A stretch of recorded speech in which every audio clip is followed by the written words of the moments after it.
10 bonnes raisons d'aimer le mois de décembre. On vous revient juste après l'intro.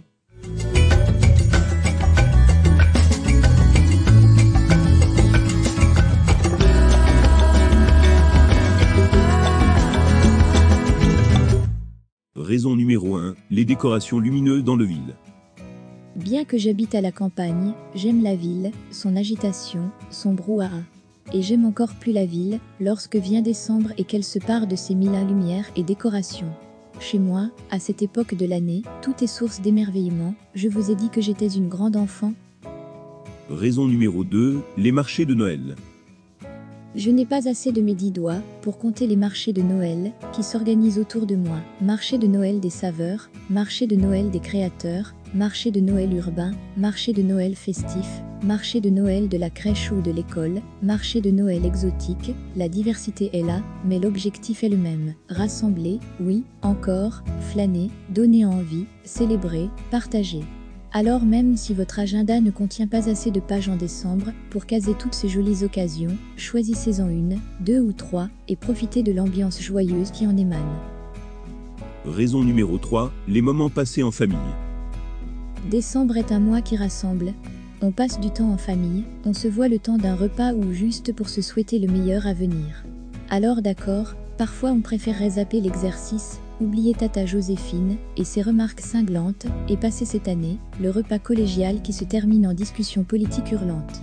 Mais on se rappelle aussi que ces moments sont précieux, que la nièce tout juste née grandit trop vite, que personne n'est éternel, et qu'aucune dinde n'est aussi bonne que celle de maman. On profite, on positive et on se dit que chaque famille a ses ronchons, ses originaux et ses petites manies. On en rigole d'ailleurs. Raison numéro 4, les cadeaux que l'on reçoit, mais aussi ceux que l'on offre. Ne racontons pas d'histoire, tout le monde aime recevoir des cadeaux, oui, même toi qui dis toujours il ne fallait pas. Recevoir un cadeau, c'est savoir que l'autre a pensé à nous, qu'il nous a consacré un peu de son temps, et pas forcément tout son argent. Moi, les cadeaux qui me touchent le plus, c'est ceux qui me disent « j'ai compris qui tu es » et qui me surprennent un peu. Mais, si j'aime recevoir des cadeaux, j'aime aussi en donner. Chercher une idée, la trouver, l'emballer joliment, la glisser sous le sapin, voir que ça fonctionne. J'ai autant de bonheur à offrir qu'à recevoir, même si parfois je voudrais pouvoir consacrer un budget plus élevé à ceux qui me sont chers.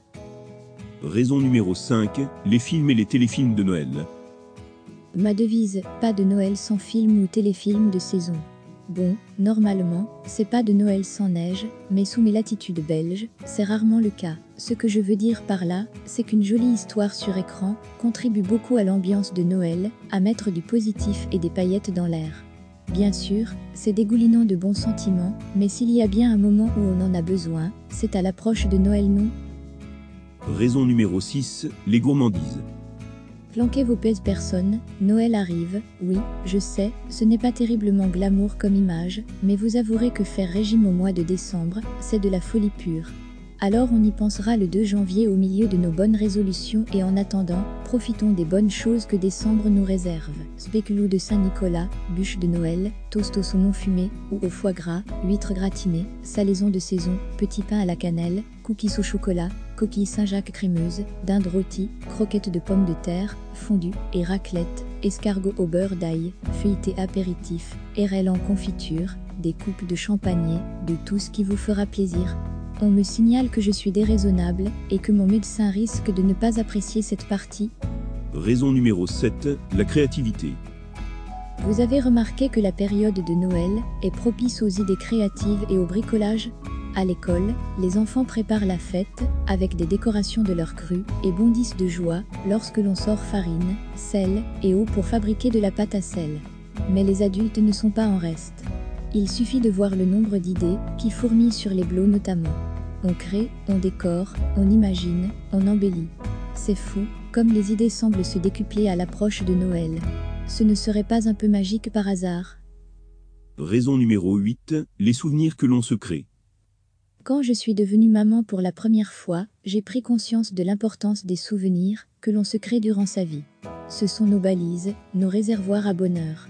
Noël est une période idéale pour vous créer des souvenirs pour le futur, mais aussi pour que vos enfants se souviennent de leur enfance avec douceur. Rien de tel que quelques jolies habitudes, des petites routines, pour mettre cela en place, une recette que l'on fait ensemble chaque année, un calendrier de l'Avent, une séance de dessins animés de Noël en famille, des jeux de société, ce sont juste quelques idées. Trouvez vos petits moments à vous, et gardez-les précieusement dans un coin de votre tête. Raison numéro 9, les pulls de Noël. Certains crieront au crime kitschissime, mais ici on assume, on aime les pulls de Noël, les pyjamas aussi, cela dit en passant. Plus c'est drôle, plus c'est parfait. On aime également le côté ringard façon Marc Darcy, ça fonctionne aussi pas mal. Bref, si c'est rouge et vert, s'il y a un renne au nez rouge, des flocons ou un bonhomme de neige, on valide. Notez que cette année, on a aussi la tendance faux pull de ski vintage, qui fait son petit effet, et vous, les pulls de Noël, sayez ou no way. Raison numéro 10, faire le bilan de l'année. Si décembre est un mois de tradition, il y en a une à laquelle on aime se prêter quoi qu'il arrive, celui des bilans de l'année écoulée. On fait la liste de ce qui a fonctionné, on se dit qu'on aurait pu mieux faire parfois, on se plonge dans les souvenirs, c'est l'occasion de faire le point, de se donner de nouveaux objectifs, et de se regonfler à bloc, pour relever de nouveaux défis. Si vous aimez faire ce genre d'exercice en vous concentrant sur le positif de l'année écoulée, et vous motivez pour celle à venir, suivez-nous bien, car on vous prépare une super surprise pour la fin du mois, on en parlera très bientôt. Et vous, votre mois de décembre, vous l'aimez comment? Vous nous racontez? C'est ici que je termine cette vidéo. Donc si vous l'avez aimée, partagez-la, aimez-la, et surtout abonnez-vous pour ne rien manquer. Je vous retrouve bientôt pour une toute nouvelle vidéo, je vous aime tous.